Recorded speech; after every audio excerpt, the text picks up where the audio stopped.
government oningo bed ni timo part of them. So sometimes okwadwa bedo loud ahinya ni wago koka ahinya gik mosetimo. Okay.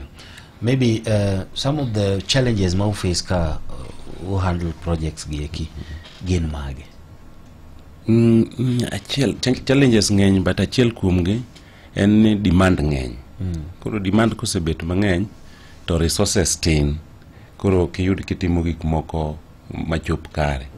Wach machielo ma challenge maneno ka nitiere manyalo wacho maselan all over en ni joma mine mangeny ma kao projects gi. Thoth joma chuo ywa chien matino ka ng'e gimomiyo mano timore.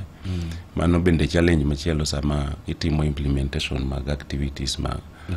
Wach ma challenge mar adek manyalo wacho en kaka koro ma ogojo Kenya to ogoji teni mar funding gi budget cuts ni. Mani koro pesa onge mano wamiyo ni koro kwa miu koro manyuru ka survive. Mago bende gin challenges mantiere kanyo. Ng'eni gik mang'eny bire